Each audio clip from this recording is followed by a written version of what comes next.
Well, we're here. The final Darth Bane book. Darth Bane, Dynasty of Evil. So remember at the end of Rule 2 where Xana and Bane escaped the Jedi once and for all? Well, 10 years have passed, so basically, since the start of Path of Destruction,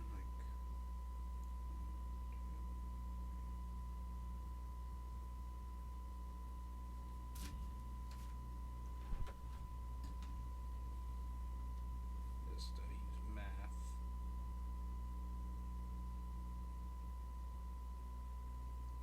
Plus 20. 23 years have passed since Lord Khan, Cordis, and Kopej have basically retook Korriban, and then 3 years later, then 20 years have passed since Bane, Dez joined the Sith, and then a few months later, or a year or something, it's been that long since Bane became a Sith Lord.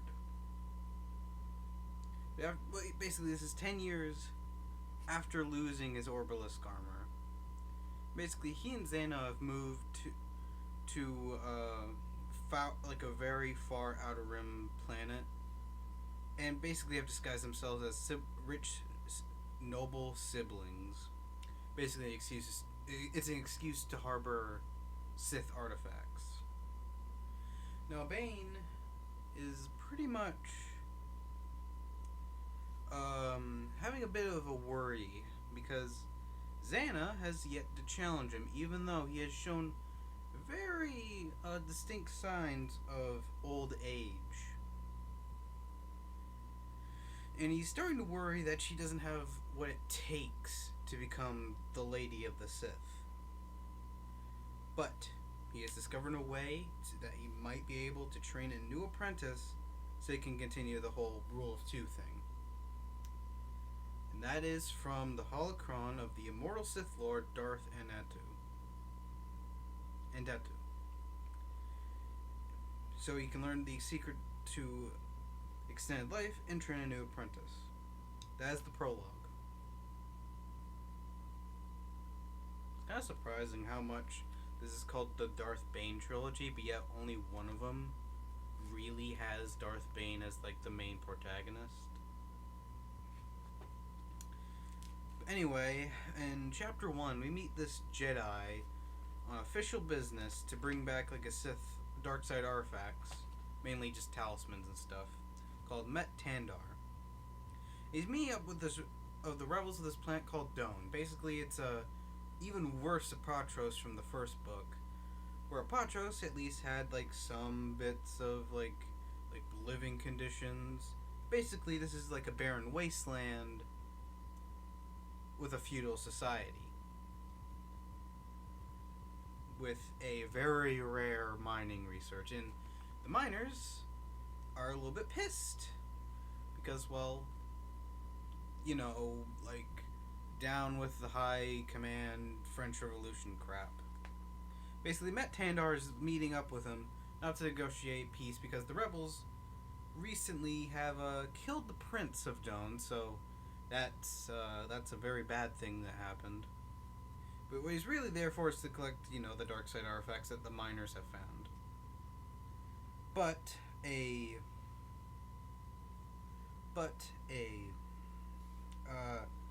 bounty hunter comes in called the Huntress that kills Met Tandar and a lot of the rebels, but mainly the rebels, but also Met Tandar. That's what I mean. And also, and no, he doesn't. She doesn't take him. Never mind. And this is kind of a bad spot for Dome because the king basically is being blamed for the assassination attempt because he has actual reasons to hire a bounty hunter to go hunt down those rebels that murdered his son. So he calls on his daughter-in-law called Sarah, who is the Princess of Dawn, who married the prince and has recently just been really down. But you might know her as a little girl on one Ambria, as daughter to Khalib.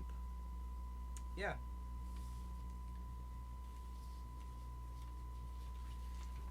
yeah, and she's still having nightmares about Bane.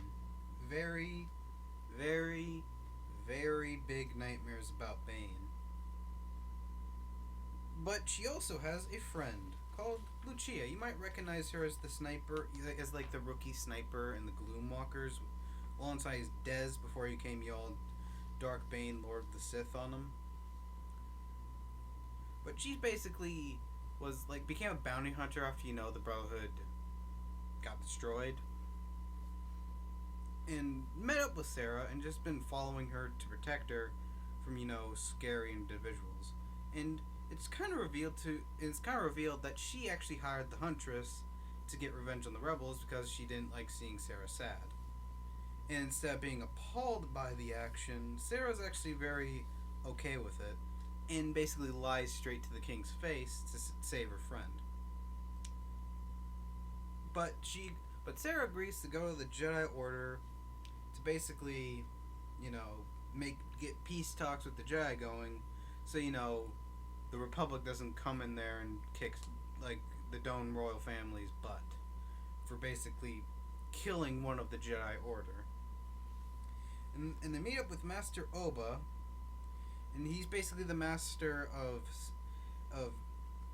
Met Tandor, and he actually told him to go get the talismans. And he also reveals to Sarah the events on Ambria like 10 years earlier, where like a lot of Jedi died and where Khalib died. And she basically realizes, and she actually asks who the Sith Lord that they found, and it described Darovit, but Sarah, having nightmares about Bane.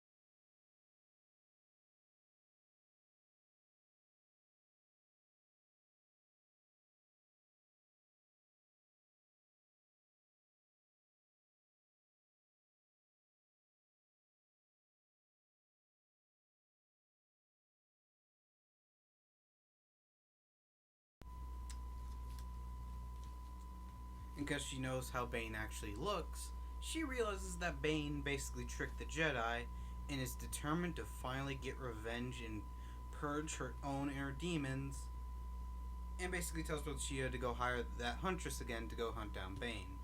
Or really to meet up with the Huntress on Ambria so she can explain her whole backstory and all that, and basically tell her to go hunt down Bane. And Lucia goes to this scummy place called Paradise, full of sex slaves, cage fights, and gambling. Luckily, Lucia's like super, been there a lot and kind of already knew what to do there. So she goes straight to the Huntress, basically tells her to go to Ambria to meet up with the princess, and the princess tells her to go hunt down Bane. And the Huntress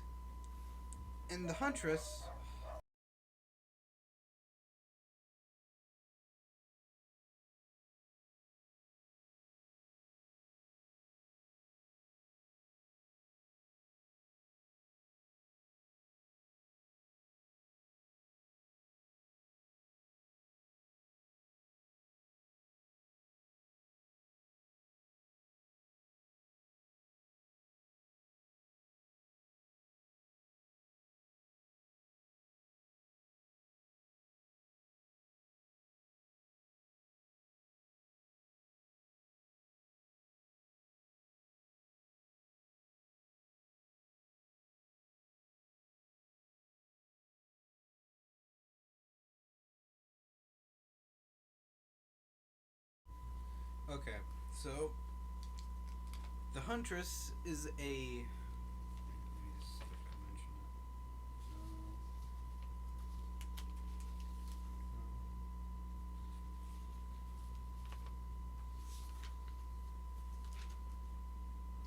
Itachi assassin is also female. If you couldn't tell by the name. Basically, the Itachi are beings that are told to be like that can sense the future. But this one's also force sensitive, so she can sense the future in all sorts of ways. So she's basically OP. And she finds out that Bane also had, Xana. So yeah, and agrees to do the job, along with a few other mercs. Basically, back with Xana. Wait, actually, back with Darth Bane. He is gone to Prakoth, a deep core world that is that was the home of Darth and Natu's cult. And it's holocron. He basically has the high ground against all the cultists, and basically makes them cower in fear like chickens. Now, Darth and Natu was a very ancient Sith Lord that lived for centuries. In Darth Bane's opinion, he's like Khan. So basically, Darth Bane doesn't really like his attitude and his whole idea of how the dark side works, because Bane subscribes to the whole follow, Darth Revan theory of how the Sith should work.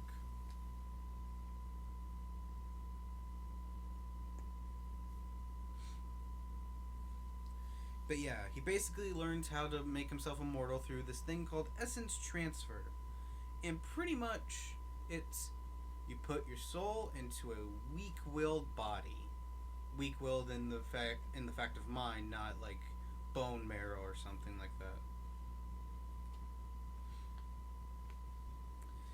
But as soon as he arrives home, guess who greets him? The Huntress and those mercs. He basically wipes the floor with a lot of the mercs.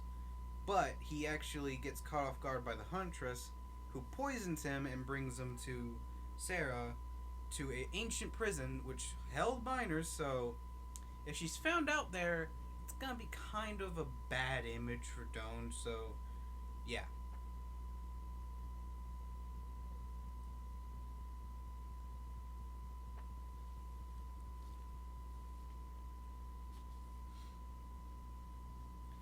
But back with Xana.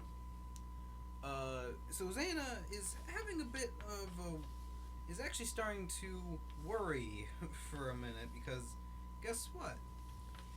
She's starting to realize that Bane is actually starting to become weaker, but she thinks it's, a trick, because, it's Darth Bane, so, and she's basically been around him for years, and he basically told her, deception is the way of the Sith, and all that.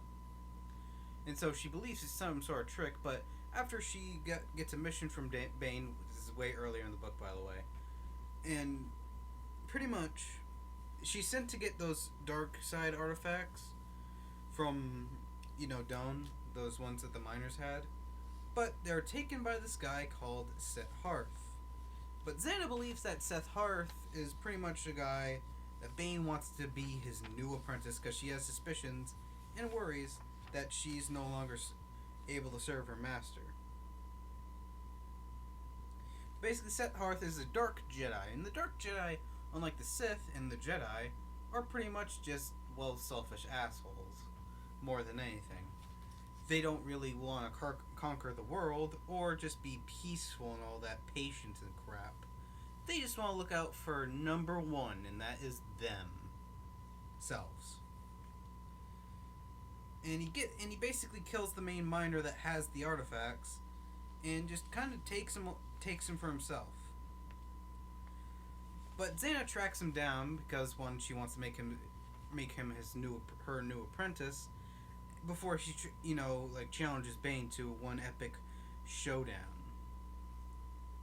But he immediately agrees to it because, he kind of likes her power and just kind of wants it for himself, and then he'll immediately abandon her.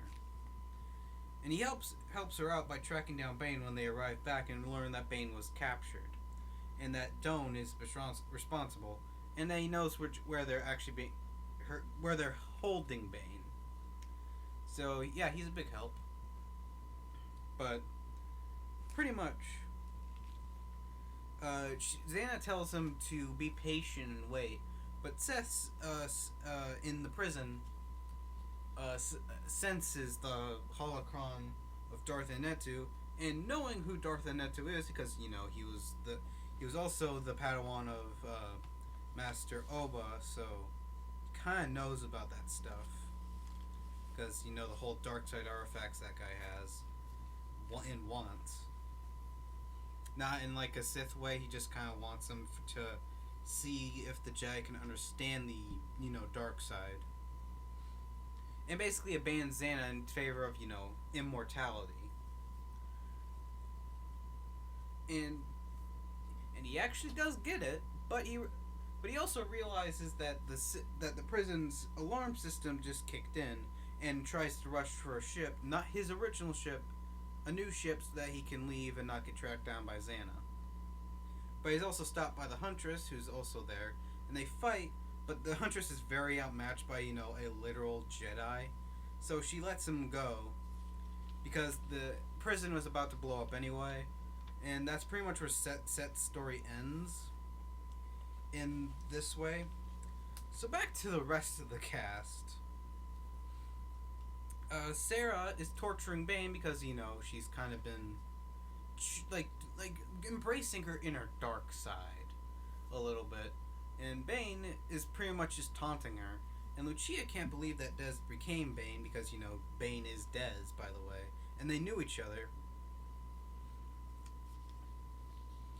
And the Huntress was also there, as this is earlier, before the prison break, and is just kind of enjoying the fact that torture's happening, because she's, evil. But Sarah leaves in a pouty mood, and the Huntress follows. But Lucia basically awakens Bane, and then leaves to go get Sarah. And basically just, not just so she doesn't see Dez being tortured anymore.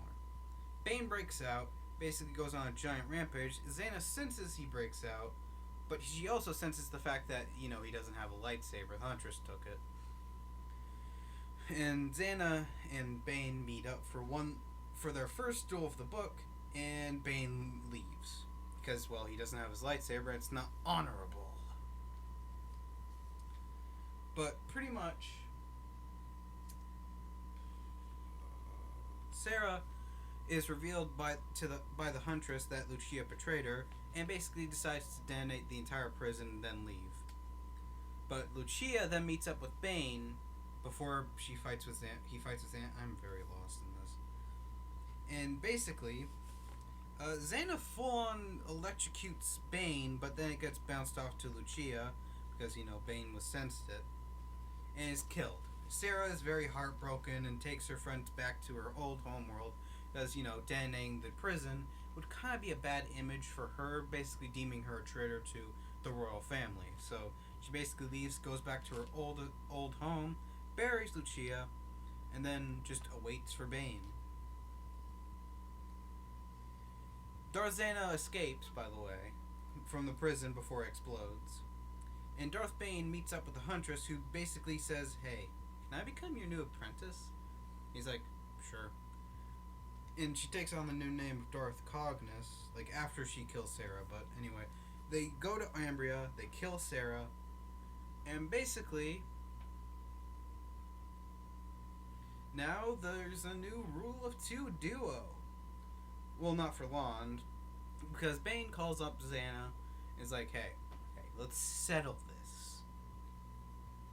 Xana arrives on Ambria, and they have one epic showdown where Xana uses her Sith sorcery, Bane counters it, then she unleashes dark tentacles, and then it cuts off Bane's arm. Bane tries essence transform with Xana, and then they fight inside Xana's mind, and the Huntress is just having a bowl of popcorn and waiting to see who would win, because, she needs a master.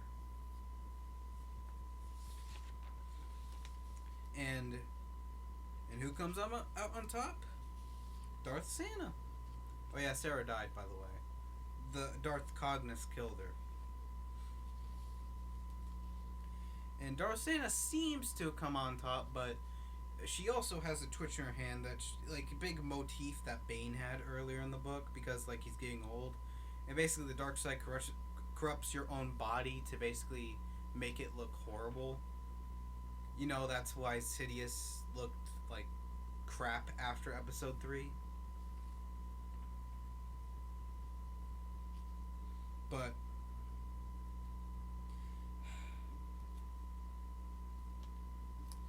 Darth Zana is actually successful. It's just the twitch that came out from Bane, and takes on Darth Cognis as her new apprentice. Okay, the epilogue. Set Hearth is, now free from Zana and with Neto's holocron, and he's also just ready to learn how to essence transfer, basically immortality. He also has like a crap ton of other places he can go, so he doesn't really need to hide. He basically just hides out for the rest of his life. That's pretty much Darth Bane Dynasty of Evil.